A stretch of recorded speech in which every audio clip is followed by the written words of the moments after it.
Hey everyone, I'm Connor O'Brien with Larry Stinson Plumbing, and we're going to do a little test here, AI versus a Master Plumber on how to fix a solder joint.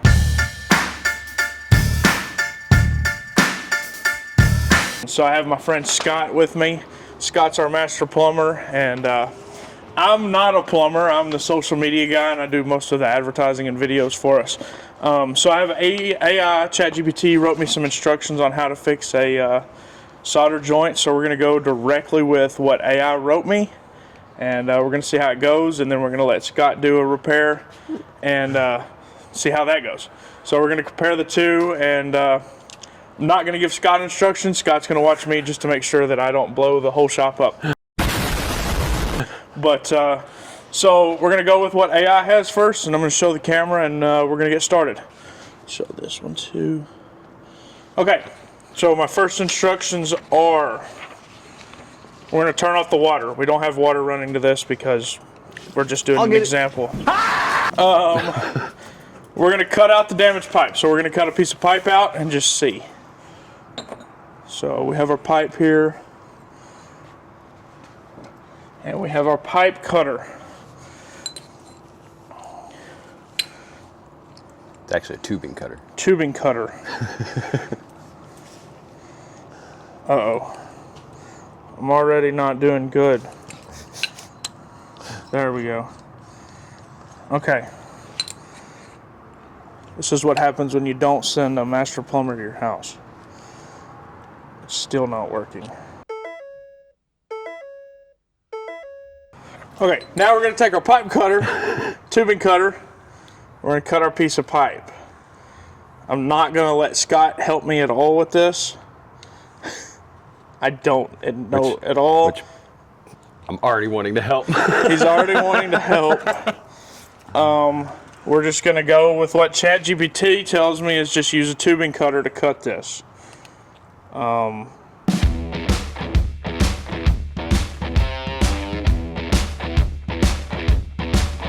use my straw.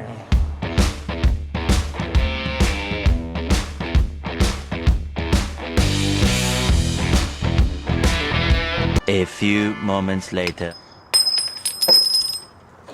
Hey! Okay, so we have our two pieces of pipe. We're going to take our fresh end cuts.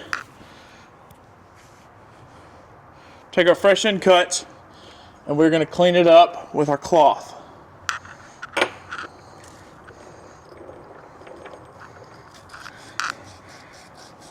Somebody's made you sand before. So my instructions say to use the cloth to clean the outside and the inside until it's shiny.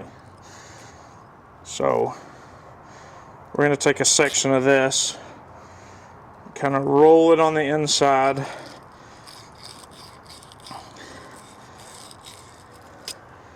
Okay. I can't wait to do my half.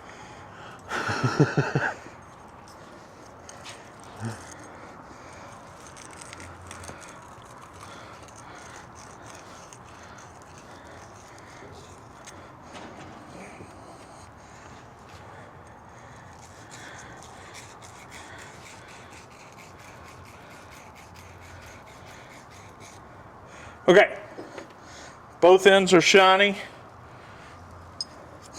So our next step, we're going to brush a thin, even coat of flux on both ends of the pipe and inside the pipe.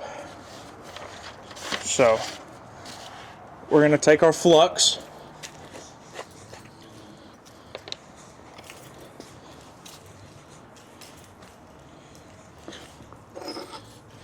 we're going to brush it a thin, even coat, it says. On the outside and the inside.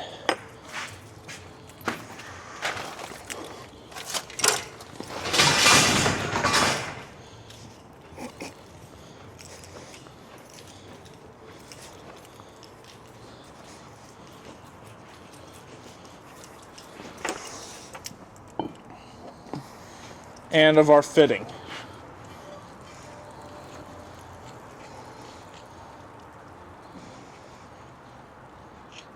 Okay. Our next step says slide the coupling into one end and align the second side. Is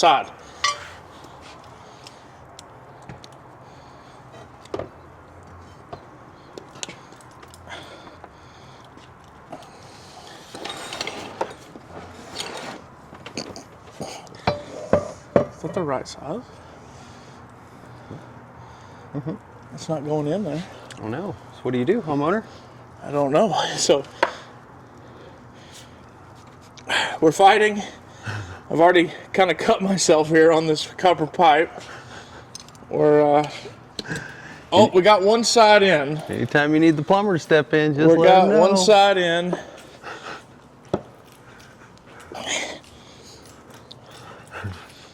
So we're gonna go with this. This is what we're gonna go with, and this is how we're gonna do it.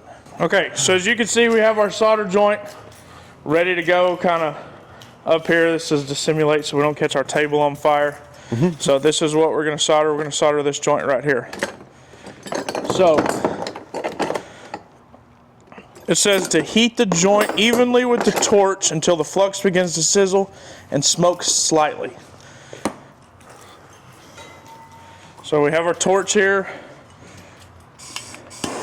And we're gonna heat our joint until the flux begins to sizzle and smoke.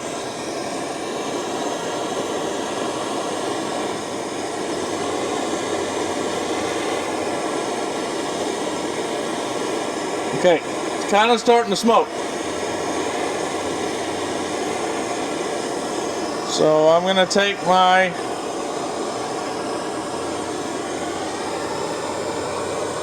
solder here.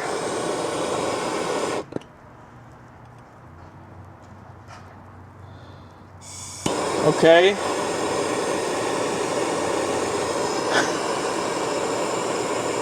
It says don't melt the solder directly with the flame.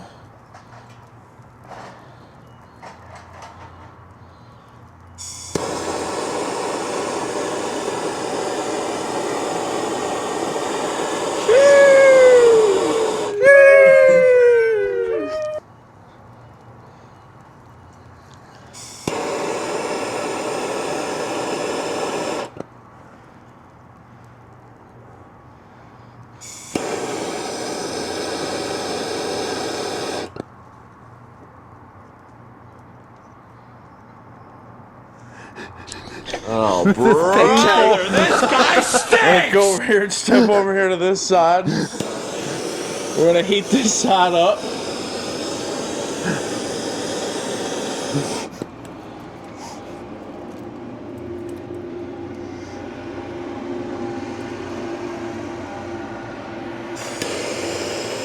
Make sure we get all the way around the pipe here. Not gonna move the pipe because we wouldn't be moving the pipe. Okay, so I've soldered it the best that I can solder. And the last instructions say to take a wet rag and wipe off the excessive flux and to prevent corrosion.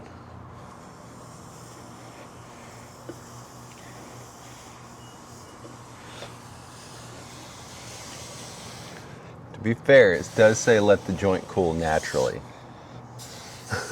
Well, I'm in a hurry. My water is going everywhere. This is how I would do it if I was doing it.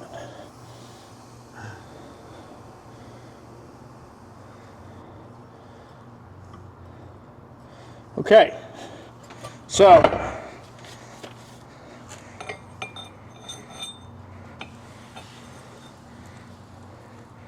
there's my joint. Thing of beauty right there. That should be in an art exhibit. There's my joint. So we're gonna let Scott step in and show us how a master plumber would do it. Okay, so a couple things I noticed wrong along the way. We'll kind of fix as we go. First off, I've never seen anybody cut copper like that because I always use my blade. And you can just run this around instead of trying to grip the tiny pipe and spin it. You just give a little bump every now and then as you're going around, or right at the edge. Give a little pop. Now, one key thing that the AI did not say is how important it is to ream your pipe. Right after you cut it, you can stick your finger and you can feel that sharp edge in there. I don't know if you can see that one on the camera, but there's an edge that happens when the copper curls in when you're cutting it. So you want to take your little reamer. This is not my favorite kind of reamer to use, but we use what we got. So you're going to take it, you're going to grind it around that edge, which is not the funnest thing in the world to do with one of these, but it's very important, because if you don't do this, when water's running through that smooth pipe and it hits that indention, the water's going to start doing this, causes turbulence, and it can slowly but surely wear out the sidewall of this copper. River cut the Grand Canyon. It can cut copper, I promise. Takes time, but you don't want that in your wall somewhere hidden away. Possibly what happened with the first one. So I don't know if you can see now, but now that lip on there is gone. Now it's smooth with the pipe. You're going to want to do it again on your other one too.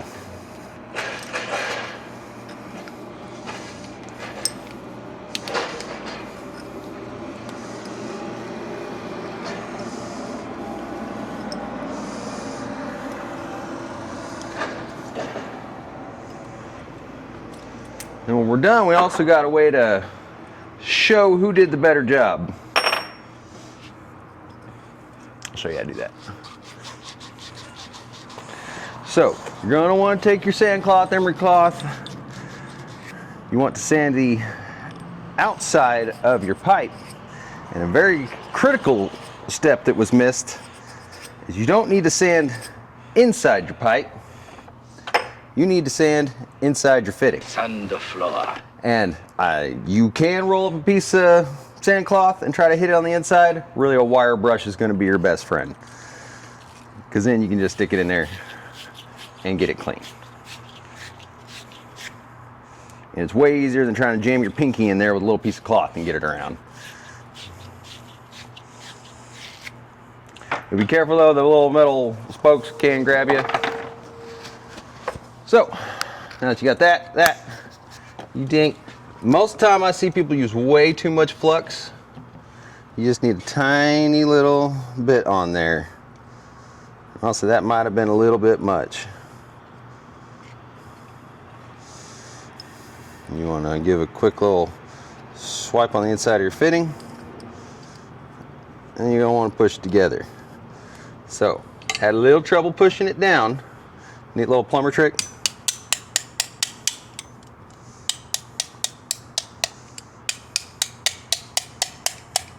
Now we're seated. So, now that we got that one done, where'd my other sanded piece of copper go? Oh, getting out ahead of myself.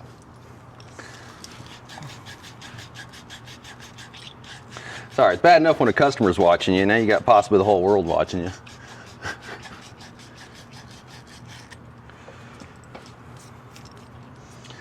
Once you get it looking nice and good, we're gonna go and grab a new flux brush. You're just gonna want to dab it on there, put a nice even little layer on there. Go ahead and lightly hit the inside of your coupling.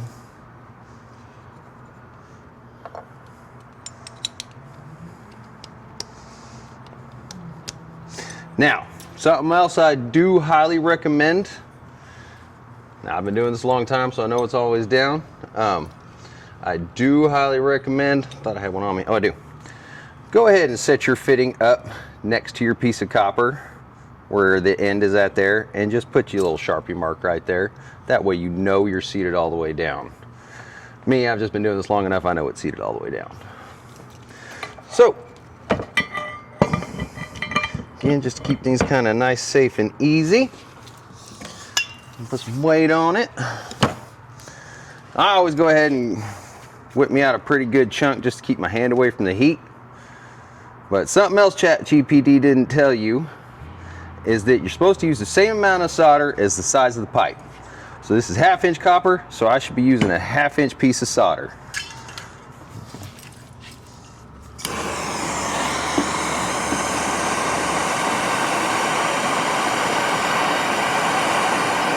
Kind of give it a little tap every now and then.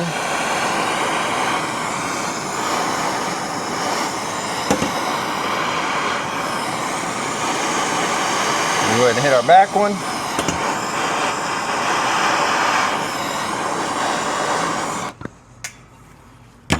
Bam.